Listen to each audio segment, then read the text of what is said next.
விவேகானந்தர் coaching centre. அன்பு மாணவ மாணவிகளை ஒரு நிமிடம் கவனியுங்கள். நமது Shri Vivekanandar tutorial and coaching centre. School for private, fully air conditioned with smart classrooms. 8வது தேறியவர்கள் அல்லது 9வது தவறியவர்கள் நேரடியாக SSLC-யில் சேரலாம். +1 இல் தவறியவர்கள் அல்லது தேறியவர்கள் நேரடியாக +2-ல் சேரலாம். வகுப்புகள் முழு நாள் நடைபெறும். பள்ளிக்கே செல்லாமல் எங்களது முதலியார்பேட்டை ஸ்ரீ விவேகானந்தர் டியூட்டோரியலில் பிரைவேட்டாக 10ஆம் வகுப்பு படித்த ஜே ஷாரன் கிரேஸ் என்ற மாணவி 486 மதிப்பெண் பெற்று புதுவை மற்றும் தமிழகத்தில் மாநிலத்திலேயே முதலிடத்தை பிடித்து சாதனை படைத்துள்ளார். State first. அதே போன்று பள்ளிக்கே செல்லாமல் எங்களது முதலியார்பேட்டை ஸ்ரீ விவேகானந்தர் டியூட்டோரியலில் பிரைவேட்டாக 12ஆம் வகுப்பு படித்த எஸ் ஜாய் பர்லின் லூசியா என்ற மாணவி 1094 மதிப்பெண் பெற்று புதுவை மற்றும் தமிழகத்தில் 2ஆம் இடம் ஸ்டேட் செகண்ட் பெற்றுள்ளார். Separate classes for boys and girls. 12ஆம் வகுப்பு, 11ஆம் வகுப்பு மற்றும் 10ஆம் வகுப்பு தோல்வியா? இனி கவலை வேண்டாம். தோல்வியுற்ற பாடங்களில் வருகிற ஜூன் மாத தேர்வில் வெற்றி பெற சிறந்த முறையில் பயிற்சி அளிக்கப்படுகிறது. Popular Center for Success since 1989. Contact VCC Nagarajan.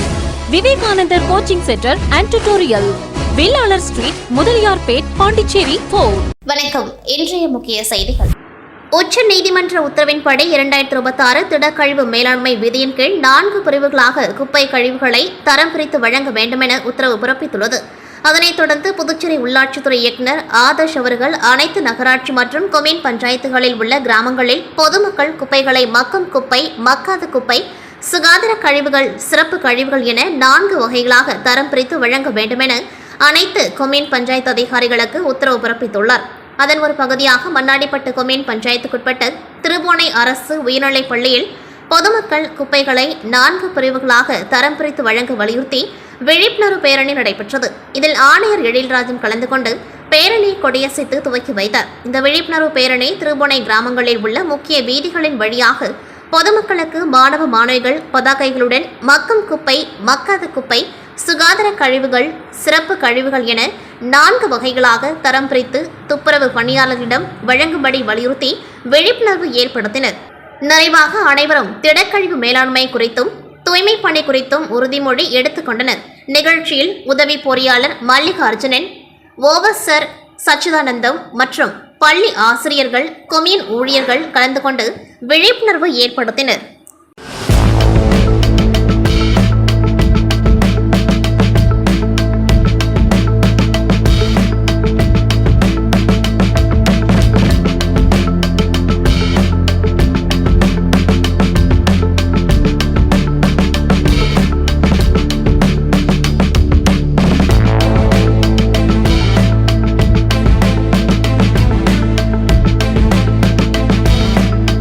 நம்ம குப்பைகளை எப்படி பயன்படுத்தணும், குப்பைகளை எப்படி அப்புறப்படுத்தணும், பிளாஸ்டிக் இந்த பிளாஸ்டிக் பொருளாம் நம்ம யூஸ் பண்ணக்கூடாது, இதெல்லாம் பொதுமக்களுக்கு நம்ம அறிவுறுத்துற விதமாக தான் இந்த ஊர்வலம் நம்ம பண்ணியிருக்கோம். இதில் என்னன்னு பார்த்தீங்கன்னா, இப்போ நம்ம 4 விதமாக குப்பைகளை பிரிக்கணும். நீங்கள் பார்த்துருக்கீங்க, மேலே வச்சிருக்கீங்க. 4 விதமாக இந்த குப்பைகளை பிரிக்கணும்னு சொல்லிட்டு கொடுத்துருக்காங்க. ஒன்று கிரீனு, ஒன்று ப்ளூ, ஒன்று ரெட்டு, ஒன்று பிளாக்னு சொல்லிட்டு. இப்போ நம்ம அப்படிதான் நம்ம புதுச்சேரி அரசு அனைவர்கிட்டையும் நம்ம குப்பைகளை கலெக்ட் பண்ணணும்னு சொல்லிட்டு நம்ம அறிவுறுத்திருக்கிறோம். அது பொதுமக்களுக்கு தெரிய விதமாக தான் இந்த ஊர்வலத்துக்கும் நம்ம வச்சிருக்கோம். சரியா? பார்த்தீங்கன்னா வெட் வேஸ்ட் நம்ம ஒன்று கொடுத்துருக்கோம் இல்லையா? இதில் பார்த்தீங்கன்னா நம்ம காய்கறி, பழம், தோல் அதெல்லாம் இருக்கு இல்லையா? அதெல்லாம் அதில் அப்புறப்படுத்தணும்னு கொடுத்துருக்கோம். அடுத்தது 2வது ப்ளூ கலர் ஒரு பேஸ்கெட் ஒன்று கொடுத்துருக்கோம். அது பார்த்தீங்கன்னா ட்ரை வேஸ்ட். அதில் plastic, paper, metal class, wood, rubber இந்த மாதிரி பொருள்லாம் அதில் பயன்படுத்தணும், அதில் போடணும்னு சொல்லி கொடுத்துக்கிறோம். அடுத்தது பார்த்தீங்கன்னா சானிட்டரி வேஸ்ட். இதில் பார்த்தீங்கன்னா இதெல்லாம் இருக்கிற டைப்பர்ஸு, சானிட்டரி பொருள், இந்த சிரஞ்சி, இந்த மாதிரி திங்ஸ் எல்லாம் பார்த்தீங்கன்னா அதில் போடணும். சரியா? அது லாஸ்ட்டாக ஒன்று கொடுத்துருக்கேன் பிளாக் கலர், அது ஸ்பெஷல் கேர் வேஸ்ட். அது பார்த்தீங்கன்னா கெமிக்கல் ஓரியன்டான பெயிண்ட்டு, பல்பு, அந்த மாதிரி தெர்மோகால், இந்த மாதிரி பொருள்லாம் அந்த பிளாக் கலர் இதில் நம்ம வேஸ்டெல்லாம் போடணும்னு பொதுமக்களுக்கு நம்ம அறிவுறுத்திருக்கோம். ஸோ இப்போ நம்ம என்ன செய்யணும், பொருட்களை 4 விதமாக தரம் பிரித்து கொடுக்கணும். இதை நம்ம பொதுமக்களுக்கு, ஏன்னா நம்ம உங்களுக்கு தெரியும், நம்ம எல்ஐடி மூலிமா நம்ம புதுச்சேரி அரசு குப்பைகளை கலெக்ட் பண்ணிட்டு இருக்காங்க. கலெக்ட் பண்றாங்களா உங்களுக்கு தெரியுங்களா? வீட்டுக்கு கூட வாங்குறாங்களா? வீட்டுக்கு கூட வாங்குறாங்க. வாங்கும்போது நாம அவங்க என்ன செய்யறாங்கன்னா, எல்லாத்தையும் மொத்தமா நீங்க கொடுக்குறீங்க, மொத்தமா கொட்டுறாங்க. அந்த மாதிரி கொட்டும் போது நம்ம இந்த மாதிரி குப்பைகள் எல்லாம் ஒன்னா சேர்ந்து நமக்கு ஒரு பேர் ஆபத்தை உண்டு பண்ணணும்னு சொல்றதுனால குப்பைகளை தரம் பிரிச்சு வாங்கி அதை தரம் பிரிக்கிறாங்க. இப்ப நீங்க கொடுக்குற குப்பைகள் அங்க தரம் பிரிக்கிறாங்க. சரியா? அதை என்ன செய்யறோம்னா நம்ம இங்கே தரம் பிரிச்சு கொடுத்தோம்னா அவங்க கரெக்டா அந்த குப்பைகள் அதோட சேர்த்து கரெக்டா டிஸ்போஸ் பண்ணாங்க. அந்த பணியை சிறப்பா செய்யணுன்றதுக்காகவும் பொதுமக்களுக்கு ஒரு அவேர்னஸ் வரணுன்றதுக்காக தான் இந்த ஊர்வலத்தை நம்ம நடத்தியிருக்கோம். ஓகேவா? நீங்க உங்க பேரண்ட்ஸ் தான் சொல்லுவீங்களா, இந்த மாதிரி குப்பைகளை இந்த மாதிரி எல்லாம் பிரிச்சு கொடுக்கணும், 4 பேஸ்கெட்ல பிரிச்சு கொடுக்கணும் உங்க பேரண்ட்ஸ் சொல்லுவீங்களா? உங்க பேரண்ட்ஸ் சொல்லுங்க, உங்களுக்கு தெரிஞ்சவங்க எல்லாத்தையுமே சொல்லுங்க. சரியா? அதே மாதிரி பிளாஸ்டிக் பொருளை பயன்படுத்தக்கூடாது. இதை எல்லாரும் கடைபிடிக்கணும். சொல்லுங்க, எல்லாம் கடைபிடிப்பீங்களா? உங்க ஃபேமிலி எல்லாத்தையும் உங்க பேரண்ட்ஸ் கிட்ட உங்களுடைய ரிலேட்டிவ்ஸ் எல்லாம் இதை இன்ஃபார்ம் பண்ணுவீங்களா? கடலூர் மாவட்டம் பன்ருட்டில் உள்ள சுப்பராயலு செட்டியார் அரசு மகளிர் மேல்நிலைப் பள்ளியில் சிங்கப்பெண் குழு உதவி ஆய்வாளர் உத்ராம்பாள் மற்றும் போக்குவரத்து காவல் உதவி ஆய்வாளர் மகாலிங்கம், சிறப்பு உதவி ஆய்வாளர் ராஜசேகர், தலைமை காவலர் வெற்றி மற்றும் காவலர்கள் சிங்கப்பெண் காவல் குழு அமைக்கப்பட்டதன் நோக்கம் குறித்தும் பள்ளி கல்லூரிகள், அலுவலகங்கள், வீடுகள் மற்றும் பொது இடங்களில் நடைபெறும் பெண்களுக்கு எதிரான குற்ற சம்பவங்களிலிருந்து எப்படி தங்களை பாதுகாத்துக் கொள்வது குறித்தும், சிங்கப்பெண் குழுவை எப்படி தொடர்பு கொள்வது குறித்தும், சாலை விதிமுறைகளை எப்படி கையாள்வது குறித்தும் மாணவிகளுக்கு விழிப்புணர்வு ஏற்படுத்தினர். நிகழ்ச்சியில் பள்ளி தலைமை ஆசிரியர், ஆசிரியர்கள் மற்றும் ஏராளமான மாணவிகள் கலந்து கொண்டார்கள்.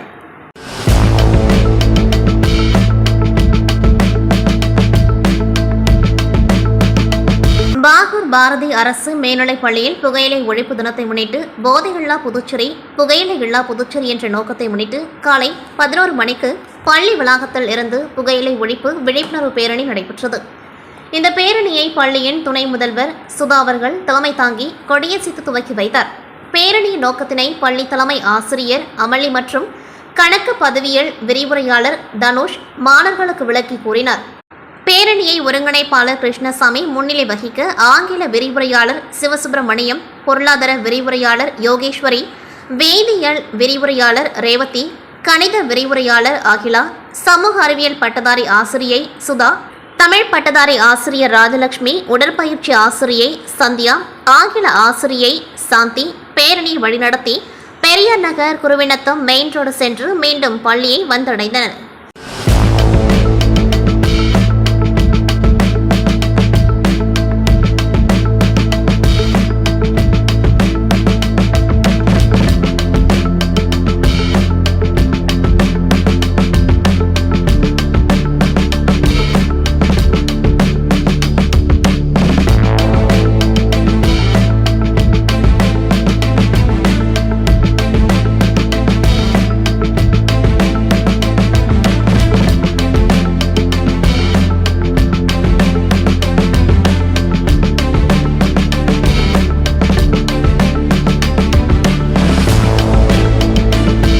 புதுச்சேரி மாநிலத்தில் அரசு பேருந்துகளின் எண்ணிக்கை குறைவாக இருப்பதால் பள்ளி மற்றும் கல்லூரி மாணவர்களின் வசதிக்காக அரசு சார்பில் சிறப்பு பேருந்துகள் இயக்கப்பட்டு வருகின்றன.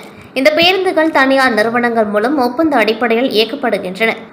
இந்நிலையில் கனகசெட்டிக்குளம் பகுதியிலிருந்து நல்லவாடு நோக்கி மாணவர்களை ஏற்றி சென்ற சிறப்பு பேருந்து இன்று 100 அடி சாலையில் உள்ள போக்குவரத்து துறை அலுவலகம் அருகே வந்தபொழுது சாலையோரம் நின்றிருந்த பெண் ஒருவர் மீது மோதியதாக கூறப்படுகின்றது. இதையடுத்து அப்பகுதியில் இருந்த பொதுமக்கள் பேருந்தை நிறுத்தி ஓட்டுநரை சோதனை செய்தபொழுது அவர் குடிபோதையில் இருந்தது தெரியவந்தது.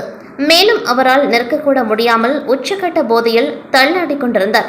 இதுகுறித்து தகவல் அறிந்த முதலியார்பேட்டை போலீசார் சம்பவ இடத்திற்கு விரைந்து சென்று விசாரணை மேற்கொண்டார்கள். பின்னர் மாணவர்களின் பாதுகாப்பை கருத்தில் கொண்டு மாற்று பேருந்து ஏற்பாடு செய்யப்பட்டு அவர்கள் சொந்த ஊர்களுக்கு அனுப்பி வைக்கப்பட்டனர். காரைக்காலில் கடந்த 2019ஆம் ஆண்டு 16 வயது சிறுமி மாயமானதாக நகர காவல் நிலையத்திற்கு புகார் தெரிவிக்கப்பட்டது. புகார் அடிப்படையில் விசாரணை மேற்கொண்டதில் கோட்டச்சேரி ஜீவநகர் பகுதியைச் சேர்ந்த கலை அமுது என்ற பெண்மணி சிறுமியிடம் நெருங்கி பழகி வந்ததும் ஆசை வார்த்தை கூறி ஓரின சேர்க்கையில் ஈடுபட்டு சென்னையில் அழைத்து கொண்டு சென்றதும் தெரியவந்தது. அடுத்து அப்பொழுதே போலீசார் சிறுமியை மீட்டு விசாரணையில் கலை அமுது திருமணம் செய்து கொள்வதாக அழைத்து சென்று ஓரின சேர்க்கையில் ஈடுபட்டது தெரியவந்தது. காரைக்கால் லெமர் வீதியை சேர்ந்த கணேசன் இதற்கு உடந்தையாக இருந்ததுடன் சிறுமியை மிரட்டி பாலியல் சீண்டலில் ஈடுபட்டதும் விசாரணையில் தெரியவந்தது. இதையடுத்து இருவரையும் போக்சோ வழக்கில் கைது செய்யப்பட்ட சம்பவத்தில் இன்று காரைக்கால் மாவட்ட நீதிமன்றத்தில் விசாரணை முடிவு பெற்று நீதிபதி மோகன் தீர்ப்பு வழங்கினார். இதில் கலை அமுதுக்கு 10 ஆண்டுகள் சிறை தண்டனை, 20,000 ரூபாய் அபராதம் விதிக்கப்பட்டது. அதேபோல் கணேசனுக்கு 4 வருடம் சிறை தண்டனையும் 10,000 ரூபாய் அபராதமும் விதிக்கப்பட்டது. பின்னர் இருவரையும் புதுச்சேரி அழைத்து சென்று கலை அமுது மகளிர் சிறையில் அடைக்கப்பட்டார். சென்டாக் ஆன்லைன் மூலமாக ஜூன் 22ஆம் தேதி வரை 8ஆம் வகுப்பு 10ஆம் வகுப்பு தேர்ச்சி பெற்றோர்கள் விண்ணப்பிக்கலாம். வயது வரம்பு இல்லை. மாதம் ரூபாய் 1000 உதவித்தொகையுடன் மதிய உணவு, புத்தகம், சீருடை இலவசமாக வழங்கப்படும். கணினி, எலக்ட்ரீஷியன், வெல்டர், ட்ரோன் டெக்னீஷியன், மின் வாகன மெக்கானிக் உள்ளிட்ட பல பாடப்பிரிவுகள் உள்ளன என புதுச்சேரி தொழில்துறை வெளியிட்ட செய்திக்குறிப்பில் குறிப்பிடப்பட்டுள்ளது. புதுச்சேரி தொழில்நுட்ப பல்கலைக்கழகத்தில் முதுநிலை படிப்புகளான எம்டெக், எம்சிஏ, எம்பிஏ, எம்எஸ்சி, பொருளாதார அறிவியல் தொழில்நுட்ப படிப்புகளுக்கு விண்ணப்பங்கள் வரவேற்கப்படுகின்றன. இந்த பல்கலைக்கழகம் தனியார் கல்லூரிகளில் உள்ள அரசு இடங்களுக்கு மாணவர்கள் விண்ணப்பிக்கலாம். மாணவர் சேர்க்கை நடைமுறைகள் தொழில்நுட்ப பல்கலைக்கழக குழுவால் மேற்கொள்ளப்படும். மாணவர்கள் ஜூன் 26ஆம் தேதி வரை ஆன்லைனில் விண்ணப்பிக்கலாம். பாடப்பிரிவுகள், கல்லூரிகள், கல்வி தகுதிகள், சேர்க்கை இடங்கள் குறித்த விவரங்களை பல்கலைக்கழக இணையதளத்தில் பார்வையிடலாம் என பல்கலைக்கழக நிர்வாகம் தெரிவித்துள்ளது. புதுச்சேரி தமிழ்ச்சங்க வளாகத்தில் 2020ஆம் ஆண்டு ஜனவரி 20ஆம் தேதி திருவள்ளுவர் சிலை நிறுவி மாதந்தோறும் 20ஆம் தேதி முதலமைச்சர், அமைச்சர், எம்எல்ஏக்கள், தமிழ் அறிஞர்கள், இலக்கிய பெருமக்கள், அரசு உயர் அதிகாரிகள் உள்ளிட்ட சிறப்பு விருந்தினரை வரவழைத்து குரல் கூறும் நிகழ்ச்சி நடத்தி திருவள்ளுவர் சிலைக்கு மாலை அணிவிக்கும் விழா நடைபெறுவது வழக்கம். அதேபோல் இந்த மாதம் புதுவை தமிழ்ச்சங்கம் சார்பில் அதன் செயலர் சீனு மோகன்தாஸ் தலைமையில் குரல் கூறும் நிகழ்வு நடத்தி திருவள்ளுவர் சிலைக்கு மாலை அணிவிக்கும் விழா நடைபெற்றது. இதில் பொருளாளர் அருள் செல்வம், துணைத் தலைவர் திருநாவுக்கரசு, ஆட்சிக்குழு உறுப்பினர்கள் ராஜா, பாவலர் உசேன், சுரேஷ்குமார், சிவேந்திரன், ஆனந்த்ராசன், பாரதி, பாலசுப்ரமணியன், கலாம், பசுமை இயக்கம் ராஜா உள்ளிட்ட தமிழ் ஆர்வலர்கள் பலர் கலந்து கொண்டார்கள். புதுச்சேரியில் நாளுக்கு நாள் போக்குவரத்து நெரிசல் அதிகரித்துக் கொண்டிருக்கிறது. குறிப்பாக நகர பகுதியில் உள்ள அண்ணா சிலை சதுக்கம், இந்திரா காந்தி சிலை, ராஜீவ்காந்தி சிலை, சிவாஜி சிலை, காமராஜர் சிலை, மரப்பாலம், மேட்டுப்பாளையம் உள்ளிட்ட பல்வேறு பகுதிகளில் சிக்னல்கள் அமைக்கப்பட்டுள்ளது. இந்த ஒவ்வொரு சிக்னலிலும் வருகின்ற இருசக்கர வாகனங்கள் மற்றும் பேருந்துகள் இடதுபுறமாக திரும்பி செல்வதற்கு வழிவகைகள் செய்யப்பட்டுள்ளது.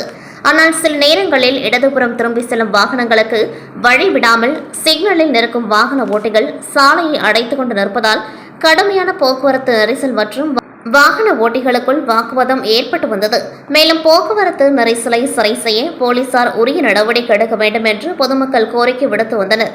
இந்த நிலையில் ராஜீவ்காந்தி சிலை சதுக்கம் சிக்னலில் இடதுபுறமாக வாகனங்கள் திரும்பி செல்லும் வகையில் இரவு நேரம் மற்றும் பகலில் ஒளிரும் பிளாஸ்டிக்கிலான தடுப்பு கட்டைகள் அமைக்கும் பணி நடைபெற்றது.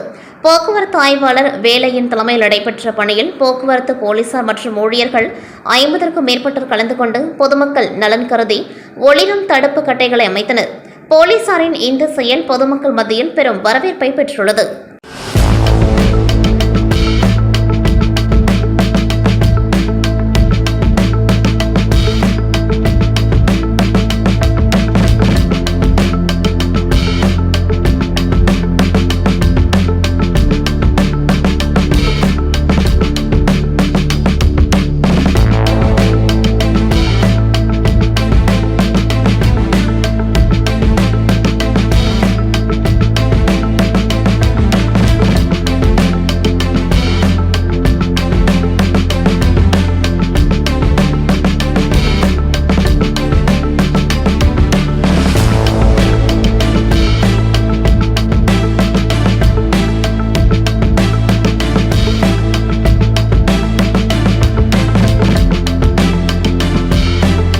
புதுச்சேரி மாநிலம் காரைக்கால் மாவட்டத்தில் 61 நாட்கள் மீன்பிடி தடைக்காலம் முடிந்து 11 மீனவ கிராமங்களைச் சேர்ந்த 10,000 மீனவர்கள் 400க்கும் மேற்பட்ட விசைப்படகுகளில் காரைக்கால் மீன்பிடி துறைமுகத்திலிருந்து கடந்த 14ஆம் தேதி மாலை மீன்பிடி தொழிலுக்கு சென்றனர்.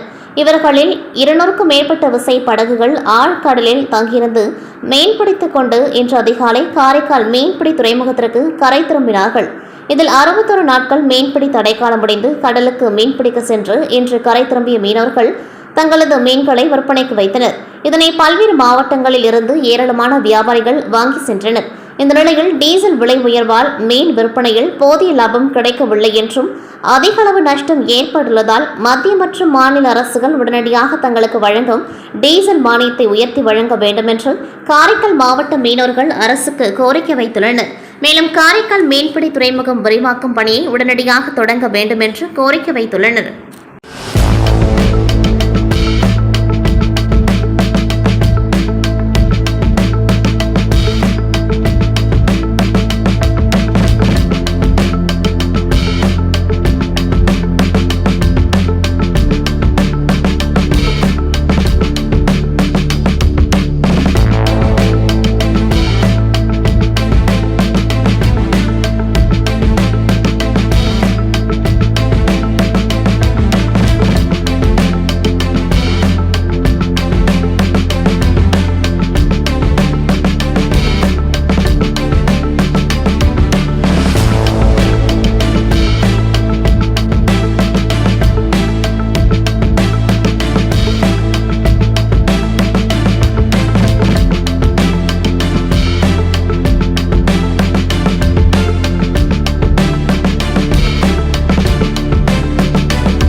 தடைகாலம் முடிஞ்சு கடலுக்கு மீனவர்கள் சென்ற காரணத்தினால் எங்களுக்கு மீன் வரத்து அதிகமாக கிடைக்காத காரணம் ஒன்று. மேலும் எங்களுக்கு டீசல் விலை ஒரு காரணமாக இருக்கிற காரணத்தினால் தொழில் சரியான பாடு இல்லாதனால எங்களுக்கு அரசாங்கம் எங்களுக்கு மானிய விலையில் டீசல் அதிகமாக கொடுக்கணும்னு சொல்லிட்டு மீனவர் சார்பாக நாங்கள் கேட்டுக்கிறோம். தடைக்காலம் முடிந்து எங்களுடைய காரை மாவட்ட மீனவ மக்கள் ரொம்ப எதிர்பார்ப்போட தொழிலுக்கு போனாங்க. எதிர்பார்த்த அளவுக்கு அந்த அளவுக்கு திருப்தியாக இல்லை, சுமாராக தான் தொழில் இருக்கிறது. இப்போ இன்னைக்கு டீசல் விலை ஏற்றத்தினால நிறைய இன்னைக்கு மன உளைச்சலுக்கு ஆளாயிருக்காங்க. அரசாங்கம் இப்போ மீன்பிடி தொழிலை இன்னைக்கு மக்களுக்கு ஒரு முக்கிய உணவாக இருக்கிறது, ஒரு இயற்கை உணவு.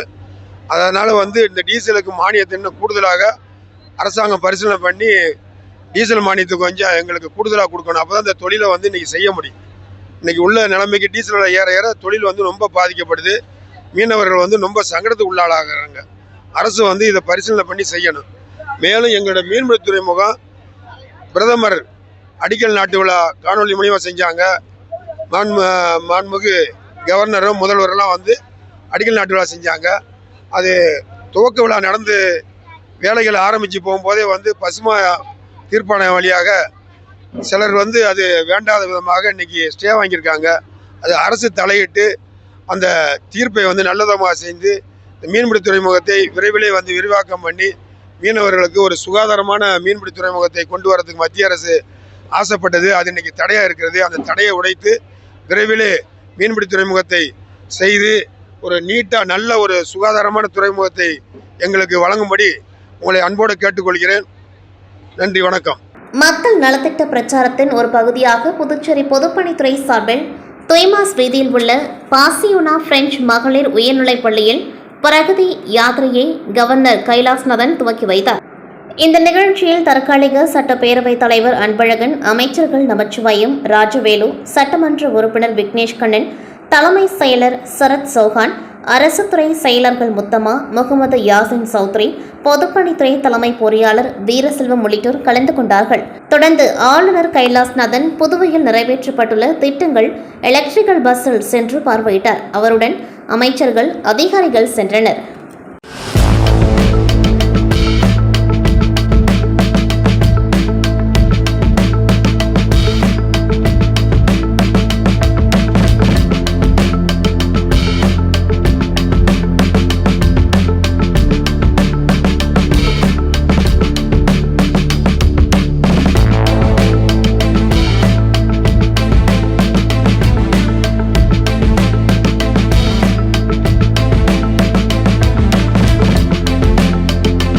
பாரத பிரதமர் நரேந்திர மோடி பிரதமராக பதவியேற்று 12 ஆண்டுகள் நிறைவு பெற்றதை அடுத்து அதனை கொண்டாடும் விதமாக அவருக்கு பாராட்டும் நன்றிகளையும் தெரிவிக்கும் வகையில் புதுச்சேரி பாரதிய ஜனதா கட்சியின் மாநில மகளிர் அணி பொதுச் செயலாளர் பிரியா சந்திரசேகரன் ஏற்பாட்டில் உலகளவில் இந்திய அரங்கில் ஸ்ரீ அன்னம் சிறுதானிய உணவு உற்பத்தியையும் பாரம்பரிய உணவு உற்பத்தியையும் மீட்டெடுக்கும் விதமாகவும் அதனை அதிகரிக்கும் நோக்கில் மத்திய அரசால் துவங்கப்பட்ட இத்திட்டத்தின் நோக்கத்தினை பொதுமக்களுக்கு தெரியப்படுத்தும் விதமாக சிறுதானிய மற்றும் எண்ணெய் பயன்பாட்டை குறைத்து பயன்படுத்துவதால் ஏற்படும் நன்மைகள் குறித்தும் விழிப்புணர்வு நிகழ்ச்சி நோனாங்குப்பம் படகு குழாமில் நடைபெற்றது. இந்நிகழ்ச்சியில் சிறப்பு விருந்தினராக புதுச்சேரி பாரதிய ஜனதா கட்சியின் மாநில தலைவர் வி. ராமலிங்கம் மற்றும் முன்னாள் சபாநாயகர் ஏம்பலம் செல்வம் ஆகியோர் பங்கேற்று நிகழ்ச்சியினை துவக்கி வைத்தனர். மேலும் இந்நிகழ்ச்சியில் மணவள்ளி தொகுதி தலைவர் பிரகாஷ் மற்றும் மகளிர் அணி மாநில தலைவி தாமரை செல்வி, பொதுச் செயலாளர் விஜயலட்சுமி, மாவட்ட தலைவி வனிதா உள்ளிட்ட பலர் இந்நிகழ்ச்சியில் கலந்து கொண்டு சிறப்பித்தனர்.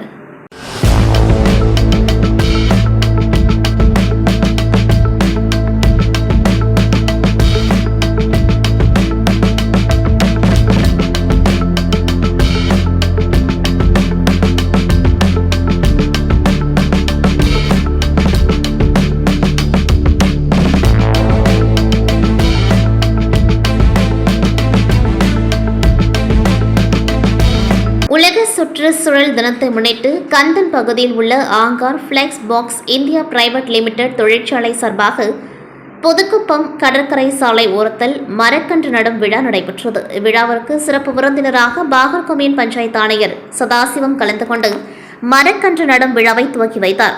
இதில் 500க்கும் மேற்பட்ட பல்வேறு வகை மரக்கன்றுகளை நட்டனர்.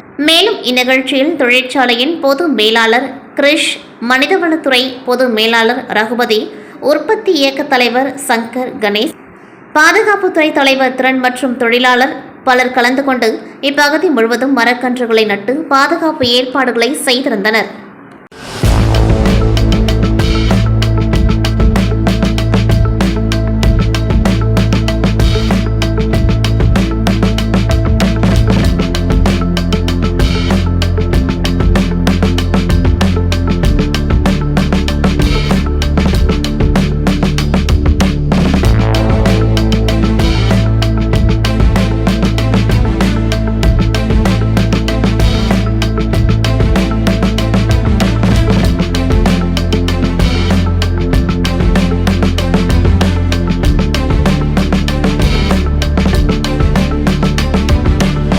புதுச்சேரி கடலூர் கிழக்கு கடற்கரை சாலை நோனாங்குப்பம் பகுதியில் உள்ள ஆற்று பாலத்தில் அமைக்கப்பட்டுள்ள மின் விளக்கு கம்பங்களில் கடந்த சில நாட்களாக மின் விளக்குகள் எரியாமல் பயனற்ற நிலையில் உள்ளது. இதனால் அப்பகுதியை கடக்கும் இருசக்கர வாகன ஓட்டிகள் பெரும் சிரமத்துடன் பயணிக்கின்றனர். மேலும் இதன் காரணமாக சிறு சிறு விபத்துகள் நடந்த வண்ணம் உள்ளது. மேலும் வாகன ஓட்டிகள் இப்பாலத்தை கடக்கும் பொழுது எதிரே வரும் கனரக வாகனங்களின் அதிக ஒளிரூட்டப்பட்ட மின் விளக்குகளை பயன்படுத்தி வருவதனால் பாலத்தில் மின் ஒளி இல்லாத காரணத்தினாலும் தடுமாற்றத்துடன் வாகனம் ஓட்ட வேண்டியதாக உள்ளது என பொதுமக்கள் குற்றம் சாட்டுகின்றனர்.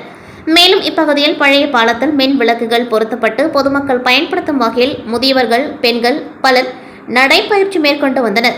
இந்நிலையில் இப்பாலத்தில் மின் விளக்குகள் எரியாத காரணத்தினால் சமூக விரோதிகள் மற்றும் மது பிரியர்கள் பலர் ஆங்காங்கே வாகனங்களை நிறுத்தி மது அருந்துகின்றனர். இதனால் பெண்கள் மற்றும் முதியவர்கள் இப்பாலத்தை பயன்படுத்த முடியாமல் தவித்து வருகின்றனர். இதனை சரி செய்யும் விதமாக இப்பாலத்தின் மீது அமைக்கப்பட்டுள்ள மின் விளக்குகள் மீண்டும் செயல்படுத்தப்பட்டு சமூக விரோத செயல்பாடுகளை தடுக்க வேண்டும் என இப்பகுதி மக்கள் கோரிக்கை வைத்துள்ளனர்.